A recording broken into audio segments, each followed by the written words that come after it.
네, 반갑습니다. 저는 생성 AI 응용 스타트업 리튼 테크놀로지스 대표 이세영입니다. 이제 저 발표만 끝나면 점심시간이어서 이 발표 되게 빠르고 또 약간 준비한 대로 잘 한번 만들어 보도록 하겠습니다. 네, 저희 회사는 기술을 통한 인간 창의성의 확장이라는 미션을 가지고 있는 회사입니다. 사실 회사가 설립된 지는 아직 2년이 채 되지 않았지만 이 미션만큼은 10년 동안 추구해오고 있는 팀이었고요. 그런 창업 이야기는 오늘 다 이제 말씀드리진 못할 것 같아서 저희가 이제 생성 AI에서 어떻게 응용을 하고 있고, 사실 이 생성 AI 시장 챗GPT 이전에 이미 2년 전부터 미국과 다양한 해외에서는 이미 태동하고 있었습니다. 그리고 그런 생성 AI 응용 시장들이 지금까지 어떻게 전개됐고 앞으로는 또 어떻게 갈 건지에 대한 전망 부분들을 좀 말씀드려 보도록 하겠습니다. 그래서 저희 리튼 테크놀로지스는 이 기술 통한 인간 창의성 확장, 특히 이 인간 창의성 확장이라는 것에 기술 스택으로 이 제너레이티브 AI에 있어서 빨리 좀 목도할 수 있었고요. 앞서서 많은 분들께서 설명해 주셨지만 텍스트, 이미지, 그리고 심지어 최근에는 텍스트 인풋을 넣었을 때 영상까지도 아웃풋이 나오는 정도로 생성 AI가 되게 빠르게 발전하고 있습니다. 저희 리튼 테크놀로지스는 이 모델 크기에 대한 믿음으로 오픈 AI가 큰 베팅을 이어나가기 직전에 2020년도 중반에 사람들의 그런 장문을 돕기 위한 기술 스택으로 먼저 검토를 하는 과정에서 GPT-2와 같은 아직은 작고 아직은 미흡했던 모델들을 응용하는 것으로 시작을 했습니다. 그리고 이내에 GPT-3가 이제 논문도 발표되고 얼리 액세스도 이제 신청을 받기 시작했고, 저희도 한국에서 가장 빠르게 그런 얼리 액세스 신청해서 이 모델에 대한 액세스를 점점 늘려나가면서 이 기술이 어떻게 하면 실무자의 실제 책상 위로 올라가고 사람들의 삶으로 갈 수 있을지, 그런 부분들을 좀 고민하는 회사였고요. 그랬기 때문에 저희가 작년부터 빠르게 제품을 출시해서 한국에서는 이 생성 AI 서비스에서는 선도 부분을 많이 이제 지켜나갈 수 있게 됐습니다. 그래서 저희는 뒤에서 조금 더 자세히 설명드리겠지만 해외에 이제 유니콘 기업이 된 유제스퍼의 월간 생성량을 한 70% 가까이 따라잡기도 하였고, 뭐 다양한 유즈 케이스들을 발굴하고 있고, 또 수많은 대기업, 스타트업, 중소기업들의 B2B 인바운드들을 받고 있고, 유저풀 또한 되게 빠르게 늘어나고 있습니다. 그래서 저는 오늘 이제 이 생성 AI 산업, 특히 응용 산업에서 이 5가지 레이어들을 조금 설명드리고 진짜 구체적인 사례들로 넘어갈 텐데요. 이 1번, 2번, 3번, 4번, 5번 이렇게 구성이 되어 있는데, 이 0번이 클라우드고 6번이 유저입니다. 사용자들입니다. 그 사이에 있는 레이어들을 이제 뭐 수많은 맵들이 존재하지만 저희가 바라보고 있고 또 가장 좀 직관적으로 설명할 수 있는 레이어로 좀 준비를 해봤습니다. 그래서 생성 AI의 임팩트는 앞에서 잘 설명을 해주셨기 때문에 저는 간단하게 하고 넘어가고, 응용 그리고 응용과 사업화 방식의 미래 순으로 말씀드려 보도록 하겠습니다. 네, 그래서 생성 AI의 임팩트는, 특히 응용 시장이 바라보는 이 생성 AI의 임팩트는 뭐 앤더리슨 호로이츠나 뭐 세콰이어 같이 미국에서 인터넷 기술 혁명과 모바일 기술 혁명 때마다 큰 빅테크 기업을 만들어냈던 세계적인 투자자들이나 또 그런 기술 혁명들을 목도했던 수많은 매체들은 몇 달 전까지만 해도 생성 AI가 인터넷과 모바일을 잇는 새로운 기술 혁명일 것이다 얘기를 했지만, 최근에는 그 두 개를 합친 것보다 훨씬 더 클 기술 혁명이라고 얘기를 하고 있습니다. 왜 이제 이 생성 AI가 그런 그 정도의 기술 혁명인지는 저희도 많이 체감을 하고 있겠지만, 조금 더 구체적으로 얘기를 했을 때 과거에 이제 사람과 기계의 인터랙션 방식은 인터넷 때도 모바일 때도 결국 제로 투 원은 사람의 영역들이었습니다. 아까 앞서 단장님께서도 설명해 주셨지만 그 모호하고 약간 불확실한 명령을 내려도 수행할 수 있지 않았기 때문에 사람들은 아주 구체적으로 초기 아이디어를 구상하고 개념화를 했어야 됐고요. 그런 개념화에 대한 내용들을 GUI를 기반으로 컴퓨터와 인터랙션을 하면서 이제 소프트웨어들의 도움을 받아서 뭐 완성본을 만드는 그런 형태였습니다. 하지만 이 생성 AI가 나오고 나서는 이 초기 아이디어의 구상과 개념화 부분부터 기계와 같이 인터랙션을 할 수 있게 됐습니다. 그래서 언어와 묘사, 또 특히 그 언어와 묘사가 구체적일 필요 없고 되게 애매하고 모호해도 그런 내용들을 알아듣고 인터랙션하고 결과물을 도출할 수 있게 된, 제로 투 원부터 기계와 함께 할 수 있게 되는 가능성들이 열리고 있고요. 그래서 1 to 10에서도 이 생성 AI는 기존의 소프트웨어와 더 잘 결합이 돼서 편집까지도 완성을 해나가고 있습니다. 그래서 여기 계신 분들 모두 글을 쓰거나 업무를 하거나 또는 무언가 창작을 할 때 이 그래프를 모두 경험하셨을 거라 생각을 합니다. 뭐 업무가 시작되거나 또는 첫 아이디어가 있어서 그런 지식 또는 창작 업무를 시작하게 됩니다. 그러고 나서 뭐 라이터스 블락이라고도 하고 또는 뭐 절망의 구렁텅이라고도 불리는 계속 그것들이 막히는 경험들을 할 겁니다. 한두 번 이상의 막히는 경험들은 할 겁니다. 술술 초안을 써내려가는 과정들은 많이 없었을 거라 생각을 하는데요. 근데 뭐 그 이후에 뭐 산책을 하거나 또는 다른 영감의 원천이나 또는 골똘히 고민을 해서 해결의 실마리를 찾아서 초안까지 완성하는, 이게 보통의 지식과 창작 업무의 패러다임이었는데 생성 AI의 등장 이후에는 빠르게 초안까지 완성하고, 지금은 뭐 퍼스트 드래프트 수준이라고 하지만 앞으로 세컨드 드래프트 또는 뭐 이제 바로 쓸 수 있는 정도의 수준까지 완성물로도 더 늘어날 거라 생각을 하는데, 그런 편집과 최종 결과물 완성까지도 도움을 줄 수 있는 그런 가능성들이 열린 상황입니다. 그렇기 때문에 이게 단순히 10% 20% 생산성의 향상이 아니라 앞으로 전에는 경험하지 못했을 생산성의 향상들이 일어날 거라 전망을 하고, 그게 생성 AI가 주는 임팩트일 것이다 얘기를 하고 있습니다. 그러면 이 생성 AI의 응용은 도대체 어떤 걸까요? 지금 바라보고 있는 저희 응용 시장은 다음과 같습니다. 이 인프라 영역과 응용 영역으로 나뉘게 되고요. 인프라 영역은 범용 모델들, 그리고 응용 영역들은 응용과 사업화의 기회들이 있는 영역들입니다. 그래서 보시는 것처럼 뭐 범용 모델로부터 시작해서 뭐 코드 데이터들을 학습한 코덱스 같은 그런 특화 모델들이 많이 만들어지고 있고, 파인 튜닝 모델도 많이 만들어지고 있는 단계에 있고요.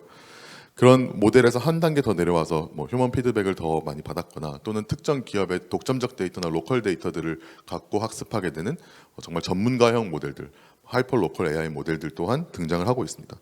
그래서 응용 기업들은 이 세 가지 모델을 어플리케이션으로 만들어서 실제 실무자들의 그 책상과 삶에 가져다 둬야 됩니다. 그래서 그 과정에서 이 모델을 응용하면서 어플리케이션을 만들기에 이 미들 레이어에 해당하는 오퍼레이팅 영역들이 좀 더 발전을 할 거라 보고 있고, 또 이 오퍼레이팅 영역들의 약간 핵심은 유저 데이터들이 계속 모델의 개선으로 이어질 수 있도록 해야 된다는 것입니다. 실제로 해외 이 모델 레이어의 발전 속도에 맞춰서 어플리케이션의 유즈 케이스들이 계속 나오고 있는 모습을 보실 수 있습니다. 텍스트로 시작을 해서 코드, 이미지, 뭐 최근엔 비디오, 3D, 게이밍 다양한 영역들로 바이오까지도 펼쳐지고 있는 단계에 있고요. 실제로 이게 오픈 AI가 최근 큰 투자를 받기 전에 있었던 마켓 맵인데 플랫폼, 그러니까 그런 범용 모델들을 만드는 영역들 외에는 그 모델의 발전 속도에 맞춰서 응용 기업들의 투자가 많이 일어나는 것들을 보고 있습니다. 이게 작년 연말에 이제 자료였는데 당시 450개 정도 스타트업이 전 세계적으로 있었다고 평가를 하고 있는데요. 지난주만 해도 이런 생성 AI 관련된 프로젝트나 서비스들이 200개가 넘게 나왔다고 합니다. 더 가속화되고 있는 상황이고요. 그래서 몇 가지 약간 그 초기부터 있었던 생성 AI 응용 약간 사례들을 좀 소개해드리겠습니다. 우선 대표적으로 유니콘 기업이 된 이 제스퍼라고 하는 회사가 있습니다. 다양한 비즈니스 유즈 케이스들을 모아놓고 챗GPT 이전에 그런 약간 쉽게 프롬프트 엔지니어링 없이 쓸 수 있도록 도와주던 그런 UX 레이어를 관장하던 팀입니다. 근데 이 팀은 최근에는 이제 각 기업들의 브랜드 보이스까지 적용 가능한 하이퍼 로컬 AI 모델들을 만들고 GPT 이외에도 다양한 모델들을 응용하는 식으로 응용 기업의 발전 모습을 잘 보여주고 있다 생각을 하고 있고요. 실제로 제스퍼가 한 3, 4주 정도 전쯤에 컨퍼런스를 크게 열었습니다. 거기에는 오픈 AI, 엔트로픽, 다양한 모델 개발, 스테이빌리티 AI들 다 왔고, 모델 응용사도 왔고, 이런 생성 AI를 활용해서 업무를 혁신하고 있는 다양한 크리에이터들이나 실무자들도 와서 샌프란시스코에서 정말 큰 컨퍼런스가 열렸었는데요. 네, 그런 컨퍼런스들, 그런 생태계를 지금 일부 주도하고 도움을 주고 있는 기업입니다. 다음엔 또 많이들 그 작년에 되게 크게 이제 화제가 됐었던 뭐 창작 글쓰기, 또뭐 이미지 생성 이런 것들의 시작점을 열었던 노블 AI라는 회사가 있고요. 그래서 제스퍼는 비즈니스 유즈 케이스였다면 노블 AI는 약간 좀 더 창작 쪽에 집중을 했던 서비스였습니다. 그 다음엔 렌사 AI라는 서비스가 있습니다. 이 렌사 AI는 수백억의 매출을 만들어냈던 일종의 약간 그 AI 아바타를 만들어주는 어플리케이션, 장난감과 같은 어플리케이션이었는데요. 저도 그래서 한번 돈을 내고 제 얼굴 넣어봤는데 반박할 수 없게 아주 잘 만들어지는 모습들을 볼 수 있었습니다. 이런 장난감과 같고 또 모델의 신기함을 알려주는 그런 엔터테인 요소가 강한 서비스들도 많이 나오고 있고요. 네, 최근에 또 업데이트가 된 코파일럿 프로그래밍 영역들에 도움을 주는 이런 유즈 케이스도 나오고 있고, 런웨이라고 하는 서비스가 있습니다. 런웨이는 이제 비디오 영상 편집을 텍스트 기반으로 하고 뭐 텍스트 기반으로 영상을 생성까지 하는 젠 1, 젠 2라고 하는 모델들을 만드는 그런 모델 개발 역할까지 하는 응용 기업입니다. 그래서 보시는 것처럼 텍스트로 이미지나 영상을 생성하고 편집할 때도 텍스트로 명령을 내리고 그런 것들을 웹에서 할 수 있게 해주는 그런 서비스입니다. 또 아까 미들 레이어가 이제 중요해질 거다 말씀을 드렸는데 지금은 주로 제스퍼나 또 리튼 같은 경우에는 미들 레이어를 스스로 하고 있습니다. 그러니까 저희도 계속 모델이 더 고도화될 수 있게 만든다거나 유저 데이터가 강화학습에 쓰일 수 있게 만든다거나 다양한 방법들을 미들 레이어에서 만들고 있는데 그것들이 이제 그것만 하는 이제 옵스 측면에서 뭐 라지 랭귀지 모델 옵스를 관장하는 그런 다양한 서비스들이 나올 거라고 보고 있는데 기초적인 모습으로 이 프롬프트를 사고 파는 프롬프트 베이스라는 서비스가 나오기도 했습니다. 그래서 제스퍼의 응용 사례를 봤을 때 제스퍼는 기본적으로 GPT-3를 단순히 응용하는 서비스로 먼저 시장에 가장 빨리 나갔고 유저들에게 가장 먼저 도달했습니다. 그러고 나서 유저들의 데이터들을 기반으로 파인 튜닝을 거치니 그냥 범용 모델보다 SEO 스코어, 그러니까 검색의 상단으로 노출될 확률이 더 높아지고 클릭률들이 되게 높아지는 그런 유저 피드백들이 있었고 실제로도 그러했습니다. 그래서 더 많은 유저들이 당시 경쟁사가 100곳이 넘었음에도 불구하고 더 많은 비용들을 지출했고 지금 현재 제스퍼가 되는 그런 발전 과정들을 거쳤었는데요. 네, 그래서 실제로 작년 한 해 동안 한 1억 불 가까운 매출을 내면서 이 사업화의 가능성 또한 보여주고 있습니다. 제스퍼랑 그럼 챗GPT 나왔으니까 이제 제스퍼의 시대는 끝났나요? 라는 질문이 당연히 나올 수 있을 텐데요. 저희 이런 응용 이 시장에서 이런 모델 개발사가 만드는 어플리케이션들은 앞으로 기본 앱의 역할을 할 거라고 보고 있습니다. 이 기본 앱의 역할을 하기 때문에 챗GPT와 같은 또 앞으로 많이 나올 다양한 모델 개발사들의 어플리케이션들의 끝에서 이제 응용 기업들은 두 가지를 항상 신경 써서 경쟁력을 갖춰 나가야 됩니다. 하나는 모든 버티컬의 단기간 특화가 불가능하니까 다양한 비즈니스 영역들의 실무자의 워크플로우에 더 최적화되고 더 좋은 생성물들을 만들어주는 역할을 해야 되고요. 또 하나는 기본의 그러니까 모델 개발사는 그 모델 개발사의 모델만을 활용할 수 있는데 지금은 다양한 모델 경쟁들이 펼쳐지고 있습니다. 오픈 AI가 독주를 하고 있다고 생각할 수 있지만 오픈 AI의 경쟁사를 자처하고 또 수많은 투자들이 이루어지고 있습니다. 앞으로 한동안은 이 모델의 생태계, 특히 모델 레이어, 범용 모델 레이어들이 엄청 많이 늘어날 거라고 보고 있는데 그런 모델들이 다양하게 종합해서 통합적인 가치를 제공할 수 있도록 다양한 모델을 취사 선택하거나 종합하는 능력들이 되게 중요할 거라고 보고 있습니다. 이런 것들이 이제 앞으로 이 생성 AI 응용 기업들이 해야 되는 영역들이라 보고 있고요. 그러면 이 생성 AI 응용과 사업화 이 시장의 미래는 어떻게 될까요? 앞서 이제 발표 초기에 말씀드렸던 것처럼 뭐 앤더슨 호로이츠랑 뭐 세콰이어 같은 곳들은 되게 앱스토어 초기다 인터넷 브라우저 이후에 약간 나오던 그런 수많은 모델들이 그 수많은 서비스들이 나오던 그때와 상당히 닮아 있다 그런 얘기들을 많이 하고 있는데 맞습니다. 저희도 그래서 저희가 이제 기존에 있었던 그래프를 이제 나름 한번 정리를 해봤던 건데요. 초기에는 렌사나 또 2020년도 말에는 트위터에서 정말 많은 GPT-3 기반의 서비스들이 나왔습니다. 되게 토이 프로젝트들이 나왔는데요. 뭐 사과문 써주는 것들이나 뭐 그 직장 상사의 그 메시지에 자동으로 한 사람처럼 자연스럽게 대답해주는 챗봇이라든지 그런 다양한 서비스들이 이제 나오기 시작했고요. 그 다음에 이제 제스퍼 같이 초기에 되게 볼륨 있는 매출을 내면서 사업성을 검증하는 단계도 나왔습니다. 그리고 챗GPT처럼 이 기술 이기에 가능한 또는 이 기술이 아니었으면 성립이 불가능한 비즈니스들도 나오기 시작하고 있습니다. 이런 이 정도가 도달했을 때는 이제 캐즘을 넘어서 시료 편승 단계로 하는 그러니까 초기 다수 수용자들한테로 가는 모습들이 펼쳐질 거다 예상을 했는데 네, 실제로 지금 이 초기 다수 수용자들이 수용하고 있는 상황이 현재 지금 모습들이고요. 앞으로는 이제 점점 더 완전한 수용 단계로 당연한 기술이 될 거라고 보고 있습니다. 그럼 이 단계에서 중요한 것은 이 생성 AI 이기에 가능한 비즈니스. 그러니까 이게 인터넷도 펼쳐졌던 일이고 모바일 때도 펼쳐졌던 일인데 초기 응용 시장에서 되게 중요한 것은 해당 그 기술이 새로운 기술이 등장했을 때 그 기술 이기에 가능한 비즈니스들을 구축해야 된다는 점입니다. 저희는 그게 이제 인터넷 컴퍼니라는 개념에서 되게 차용을 많이 하고 있는데 저희가 일반 오프라인 매장이 자사몰이나 뭐 쇼핑몰 만든다고 인터넷 기업이라고 하지 않는 것처럼 결국 인터넷 시대 때 인터넷 기술에서 인터넷 기술 발전과 함께 빅테크가 됐던 기업들은 결국엔 그 인터넷이 주는 가치를 온전히 받아들이고 그걸 극대화하려고 노력하고 그게 아니면 성립할 수 없는 비즈니스 모델들을 펼쳤던 기업들이 메타나 구글, 아마존과 같은 기업들이 결국 빅테크가 됐습니다. 저희 같은 생성 AI 응용 기업들 또 젠 AI 컴퍼니를 추구하는 회사들은 결국엔 인터넷 컴퍼니 때와 마찬가지로 인터넷 때는 그게 그 기술이 바로 제로 마지널 코스트라고 보고 있습니다. 트랜잭션의 비용이 들지 않았다는 게 인터넷이라는 기술이 주는 가치였고요. 모바일 때는 모바일과 터치스크린과 같은 다양한 또 가치가 있었겠습니다. 생성 AI 시대에는 저희는 그런 가치가 바로 이 콘텐츠 생성에 비용이 들지 않는다라는 점으로 보고 있습니다. 그래서 텍스트, 이미지, 영상 등 콘텐츠 생성의 비용들이 거의 0에 수렴할 정도로 발생하지 않아지고 있고, 그래서 이제 앞으로는 과거에는 되게 역설적인 말이었던 고유하면서 방대한 생성이나 이런 이점들을 활용한 초개인화된 모습들이 가능해질 거라고 보고 있고, 그런 비즈니스를 구축해야 된다고 저희는 생각을 하고 있습니다. 그래서 저희가 만드는 제품, 버티컬로 내려가는 다양한 프로젝트들에 과연 우리가 지금 생성 AI가 주는 기술을 온전히 받아들이고 극대화하고 있는지를 계속 묻는 그런 행동들을 많이 하고 있고요.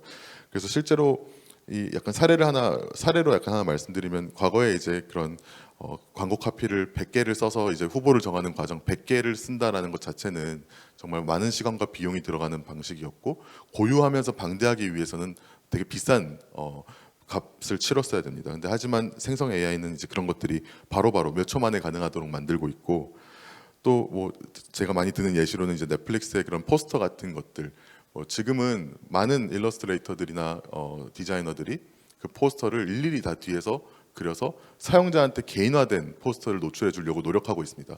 액션을 좋아하는 사용자들한테는 액션이 되게 강조된 포스터들을 보여주려고 하고 있고, 뭐 그런 식인 거죠.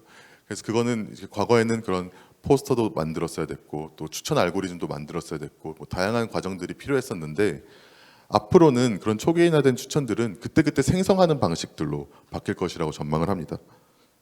네, 그래서 현재는 되게 기술 발전이 너무나도 빠르기 때문에 거점 시장을 잘 찾고 기술 발전에 대응하는 것이 상당히 중요합니다. 하루아침에 구식이 될 수 있는 이 기술 발전의 순간에 어떻게 하면은 이 기술 발전을 온전히 활용하고 이 파도를 탈 수 있는 비즈니스일까를 고민해야 된다고 생각을 하고 있습니다. 네, 그런 의미에서 그래서 저희가 앞으로 이게 과연 뭐 한두 곳의 모델 개발사가 모든 것들을 다 뭐 차지할 것인가 하는 그런 의문이 생길 수도 있는데, 저희는 그래도 뭐 그렇게 시나리오 B대로 갈 수도 있지만, 일단 앞으로 향후 한 2, 3년 정도는 적어도 이 모델의 다양화가 정말 지속화될 거고 정말 많은 선택지들이 생길 것이라 보고 있고, 그래서 이 모델을 큐레이션하거나 자유로운 응용을 하는 응용 기업들에게 큰 기회가 열렸다고 보고 있습니다. 네, 그래서 저희 리튼 테크놀로지스는 이 초기 시장을 거점 시장을 제스퍼가 증명했던 수익화 방식으로 이제 한국에서 펼쳐나가고 있고요. 그래서 실제로 비즈니스 타겟으로 콘텐츠 생성 플랫폼을 만들어서 지금 50개 넘는 툴들, 그리고 5개가 넘는 언어 모델들, 그리고 심지어 이제 이런 범용 글쓰기가 가능해지고 또 이미지 생성까지도 가능해질 수 있도록 정말 많은 모델들의 허브가 되고, 또 수많은 그런 응용과 사업화의 기회의 플랫폼이 되려고 노력을 하고 있습니다. 네, 그래서 저희가 이 챗 리튼도 최근에 이제 챗GPT랑 하이퍼클로버 같은 초거대 모델들이 응용되고, 또 저희한테 쌓였던 많은 데이터들이 특화 모델로 이제 구성이 됐을 때 그런 모델들을 쉽게 가져다 쓸 수 있는 형태의 대화형 인터페이스를 구성하고 있고요. 그래서 다양한 툴들을 쉽게 대화 환경에서 불러올 수도 있고, 또 다양한 모델들을 쉽게 대화 환경에서 불러올 수 있는 그런 모델의 허브가 되고 플랫폼이 되는 대화 창을 만들어 나가고 있습니다. 네, 그래서 앞으로 이런 초기 유저 선점들이 되게 중요해질 거라고 보고 있고, 저희가 이제 시장에 빨리 나왔기 때문에 앞으로 더 이제 이런 더 앞서 나가는 부분들, 또 더 안주하지 않는 부분들이 되게 중요할 거라고 보고 있고요. 네, 그리고 사실 이 B2C, B2B 또 B2B의 스케일링, 이게 보통 통상적인 사스들이 했던 방식들인데, 저희는 그것들 또한 되게 빠르게 진행을 하고 있습니다. 그래서 리튼이라는 B2C 제품 외에도 간단히 보여드리면 사업 계획서를 쓴다거나 또는 교육 환경에서 쓸 수 있다거나 다양한 버티컬 서비스들을 만들어 나가는 방식으로 버티컬도 확장을 해나가고 있습니다. 그다음에 간단히 보여드리면, 그래서 이런 게 제가 아까 말씀드렸던 그런 비즈니스 특화하고, 또 여기는 다양한 모델들이 쓰이거든요. 그래서 그런 상호 운용성들을 강화한 그런 버티컬 제품들을 만들어 나가야 이게 초기 웹 시장과도 상당히 비슷한 이 응용 시장들을 더 잘 선점해 나가고 더 좋은 생태계를 만들 수 있을 거라 보고 있습니다. 네, 그래서 저희 리트는 이제 앞으로 비즈니스 유즈 케이스 외에도 뭐 다양한 영역들로 버티컬 확장들을 해나가려고 하고 있고, 그 과정에서 이 생태계가 특히 한국과 일본 시장에서 저희는 빙하권 기회에 되게 집중을 하고 있는데 한국과 일본에도 건강한 이 생성 AI 생태계가 만들어질 수 있도록 네, 노력하는 회사 되도록 하겠습니다. 그래서 저희가 그런 생태계 일환의 그 구축의 일환으로 5월 31일에 그 생성 AI 컨퍼런스를 하나 크게 열려고 하고 있습니다. 해외 모델 개발사, 응용사, 또 국내, 일본 다양한 개발사들이 와서 그렇게 교류하고 또 이런 생성 AI 시대를 준비하는 자리가 되도록 하려고 하고 있으니 많은 기대 부탁드리고 또 네, 앞으로 저희 리튼의 행보 기대해 주시기 바랍니다. 네, 감사합니다.